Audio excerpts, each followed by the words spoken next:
One of the more interesting seats to watch is going to be the former blue ribbon seat of Kooyong, which used to be held, of course, by the former Treasurer Josh Frydenberg. Independent Monique Ryan holds it now, and she joins us on the desk. Monique, good morning. Good morning.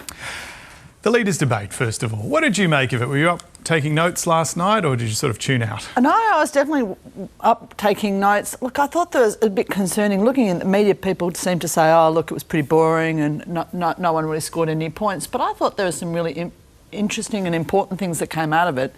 For mine, hearing the leader of the opposition saying that he wouldn't commit to the existence or the reality of climate change, I think he said he'd leave it to the scientists to make that assessment. You don't think he should have an opinion on that as the leader of the opposition of the country and a potential Prime Minister? I think it's a pretty important point.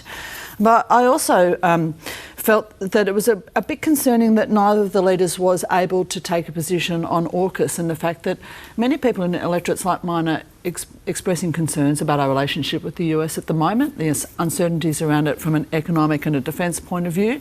And people are saying that they want us to look at that relationship a bit more critically.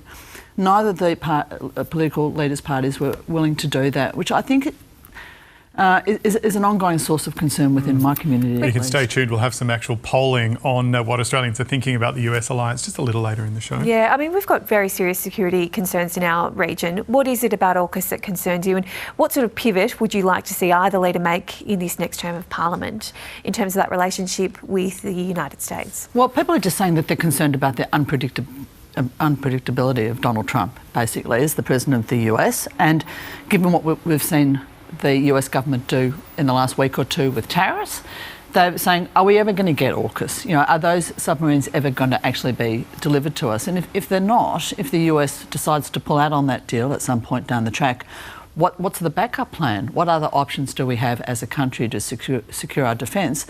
Also, what's the cost, to us if we've already given $800 million to the US? We're planning to do that another 400 times over. If the US pulls out on AUKUS in 5 to 10 years' time, what backup plans do we have? So I have asked the government to consider a formal parliamentary inquiry into AUKUS that we should undertake potentially every 2 or 3 years. It's a significant commitment from the Australian government, and I think the Australian people deserve greater transparency about what we're signed up to, what the deliverables are, the time frame for them, and what we can expect to receive at various points in time. Bit of a health check, essentially. Early voting's about to begin. Because of the long weekends we've got this weekend and next weekend, most of the policy shots have already been fired. You've probably had a pretty good look at the offerings of both parties.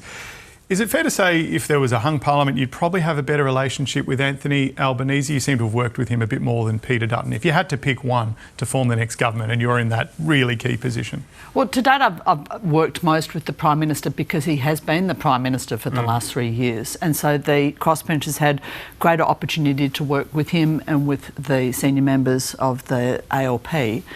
I think I'd be very open to working with either the political leaders, whoever the leader might be of the political parties after the election. But we do need more certainty about what they're going to actually commit to. I thought it was really disappointing that we had to wait till 3 weeks before the election before the parties came out with what they were going to offer first home buyers, which is what they did last weekend. We still don't have real clarity from the opposition in particular about how they're going to manage the energy transition. And which is as Peter Dutton said last night, it's the most important thing that he would put as the centre point of any government that he led. But then he can't actually tell us how it would happen under his leadership.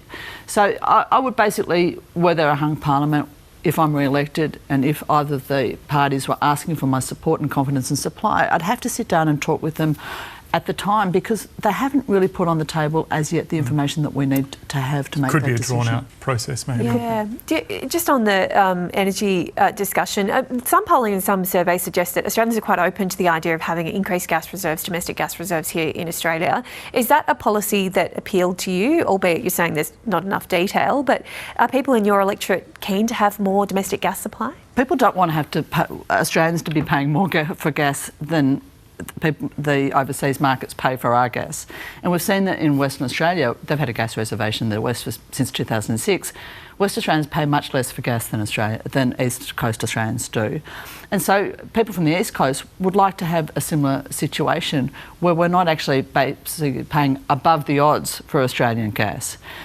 Many people have suggested in the past that a gas reservation is a good idea, and I think for as long as we remain dependent on gas, which I would hope would not be for too long, that we should have a situation where we receive it at a reasonable price. The devil is in the detail, and that's what Peter Dutton has not provided as yet. Such modelling as he has provided suggests that it would bring down the cost of gas by as little as 3%. That's not a cost of living crisis answer as far as I can see. And really, I think we could probably do a lot better than we're doing right now. We're selling our gas off overseas. We're receiving nothing. We've never received $1 in the Petroleum Resources Rent Tax on Australian gas to date. You know, successive Australian governments have disadvantaged Australians and cost us billions in dollars by not getting appropriate returns on Australian gas. Just before we let you go, you and the other so-called teal and community independents, whatever you'd like to describe yourself as, ran on integrity, doing things differently, particularly to the former government. I'm not going to ask you about taking the sign of your husband. You've answered that on the ABC before. There is a story in the 9 newspapers this morning with Liberals saying that push polling is being used in some teal seats against their candidates. Is that happening? Are you aware of it? And would it be something that you would support? I'm not aware of any polling in the electorate of Kooyong. I certainly haven't undertaken any. And I wouldn't know what questions are being asked of people if that is happening. I think push polling is not ideal. Polling that then seeks to influence the way that people think or that's the allegation in this story in the 9 newspapers this morning. I think it's happening in a very seat close to you, held by Zoe Daniel, apparently. Okay. Yeah, it's not something of which I have any knowledge, but I don't think it's a great idea.